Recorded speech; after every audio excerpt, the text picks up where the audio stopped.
Headlines. His Majesty the Sultan greets His Excellency the Russian President on the anniversary of Victory Day and greets Her Excellency Louise Arbour on her appointment as Governor General of Canada. The U.S. President confirms that the ceasefire with Iran is still in effect after the two sides exchanged fire in a threat to the truce. And Israeli raids continue in Lebanese cities and towns amid UN warnings of a worsening humanitarian crisis due to the consequences of the escalation.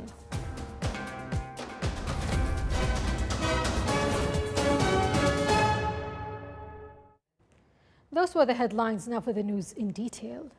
His Majesty Sultan Haytham bin Tariq sent a cable of greetings to His Excellency Vladimir Putin, President of the Russian Federation, on the occasion of Victory Day.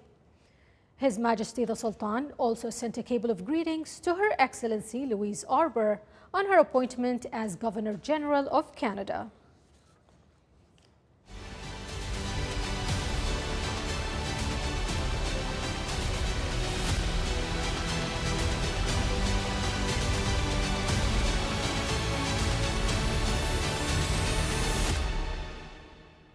The U.S. President Donald Trump said the ceasefire with Iran is still in effect amid an exchange of accusations between the two sides, with Washington saying that a number of its ships were attacked yesterday. Tehran accused the United States of violating the truce, stressing its defense of its security and national interests. The recent developments coincided with political efforts to de-escalate tensions and reach an agreement. Iranian sources confirmed that the current American proposal is still under review within Iranian political and security institutions, with a response to be conveyed through Pakistani mediation, which is working to bridge the gap between the two sides.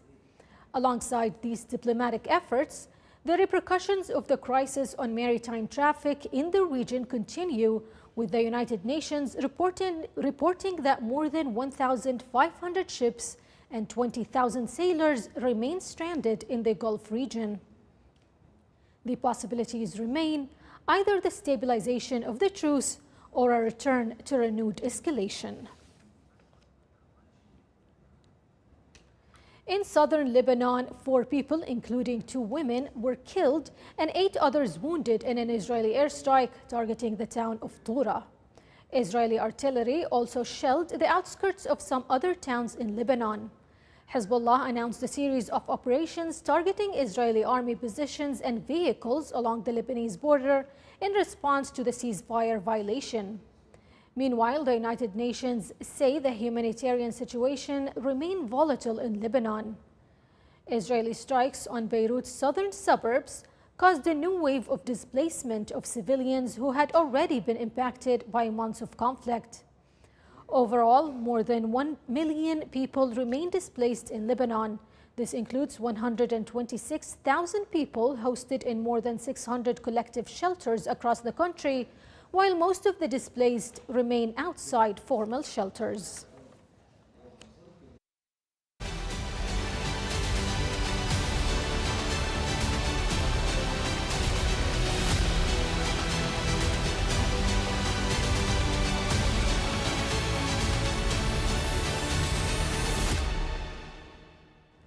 A large forest fire broke out in the Chernobyl exclusion zone in northern Ukraine after a drone crash with no detected increase in radioactivity.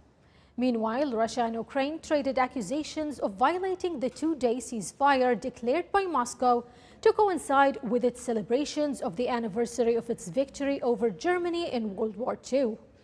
The Russian Defense Ministry announced that its forces had destroyed 264 Ukrainian drones since the ceasefire began. Operations were also suspended at 13 airports in southern Russia after a Ukrainian drone targeted an administrative building belonging to the southern branch of air navigation in the city of Rostov.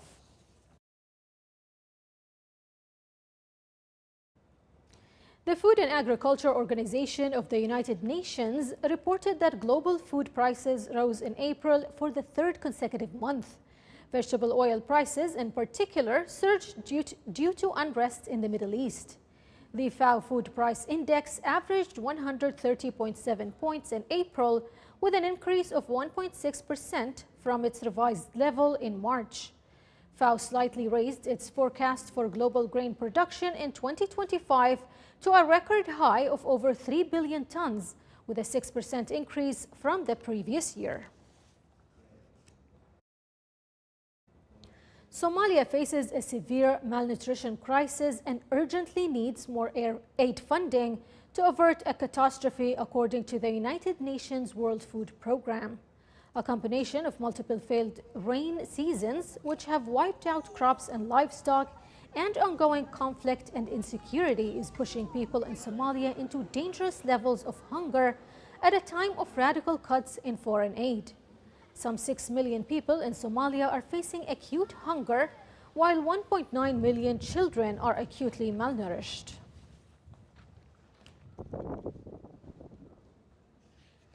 An explosive eruption of Mount Dukono on a remote Indonesian island killed 3 hikers. About 20 climbers set out yesterday to ascend the volcano on the island of Halmahera. They became stranded when Dukono erupted, emitting a thick ash column that rose about 10 kilometers above the summit. Authorities have long banned activities within a 4-kilometer radius of the Dukono's crater, citing hazards such as volcanic bombs, ashfall, and toxic gases. Officials believe the hikers were inside the restricted zone at the time of the eruption.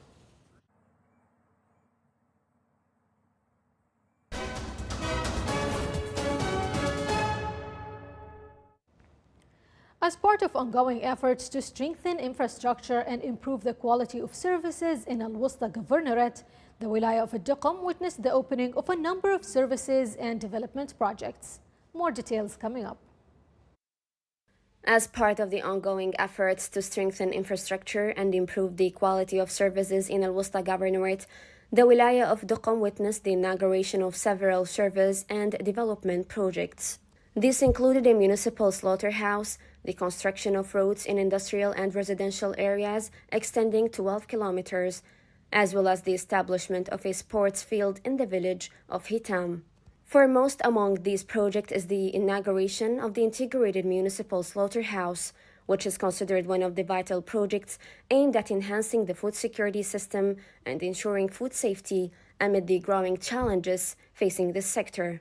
Today we are handovering our project in Ad-Duqm, and it's a big day actually, and we are focusing actually in our project with high quality, and we are receiving our standards with big qualifications.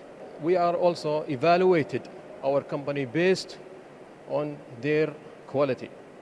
The project covers a total area of approximately 4,950 square meters and includes integrated facilities featuring modern slaughtering and meat cutting halls, livestock holding pens, service and storage facilities, specialized sewage systems, as well as a comprehensive safety and security system. The other projects, including modern roads and the sports field, also contribute to supporting comprehensive development and improving the quality of life for residents of the Wilaya, in line with the population and economic growth witnessed in the region. These projects represent a qualitative step toward achieving sustainable development and enhancing the level of services provided to the community, in line with the development goals and vision of the Sultanate of Oman.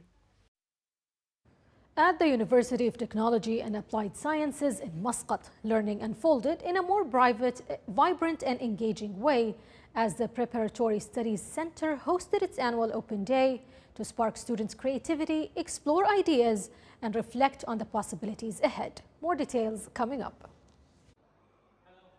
Blending curiosity with motivation, the open day at the Preparatory Studies Center at the University of Technology and Applied Sciences in Muscat fostered a shared learning environment where students connected, exchanged ideas, and gained confidence through interaction beyond the traditional classroom under the theme Bright Minds, Creative Paths. The BSc Open Day is basically a time where the students and the teachers come together and they go beyond the classroom, where we upscale the level of confidence to the students, and we go beyond only attending classes. Every year we have a theme. This year we have the theme related to the Oman Vision 2040, where we all celebrate how we progress to the future and how we come and reach to the next levels, and all the ideas coming from the students, and we try to lead them the way.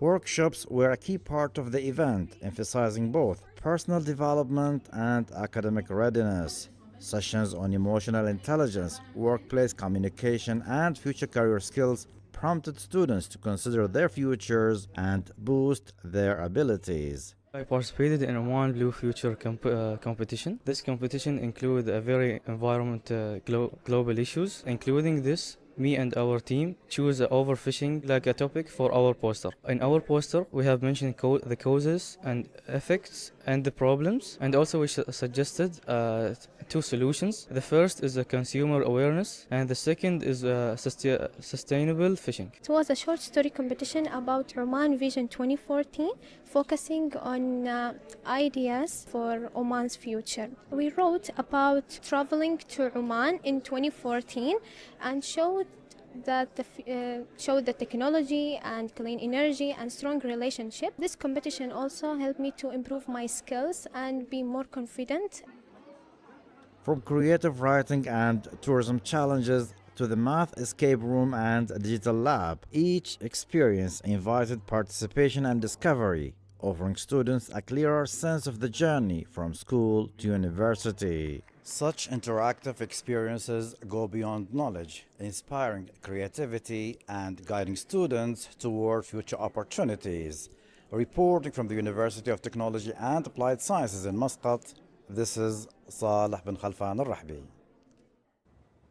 One of the world's greatest landmarks, the Great Wall of China, continues to reflect centuries of history and remarkable human effort as a steady stream of visitors from around the world flows along its paths, drawn by its legacy and breathtaking views. More details with our colleague Abdullah Rabi'i. In Beijing, the Great Wall of China, one of the world's most iconic landmarks, stands as a powerful symbol of history, strength, and human achievement, drawing a constant flow of visitors eager to witness its grandeur and sweeping views. Dating back to the 3rd century BC, the Great Wall was built and expanded across dynasties to protect China's northern borders. Today, it stretches across thousands of kilometers, reflecting centuries of strategic vision and engineering excellence. As part of a program promoting cultural and humanitarian exchange between China and the Arab world, Arab media personnel visiting China toured sections of the Great Wall, gaining a closer look at one of the country's most treasured historical landmarks.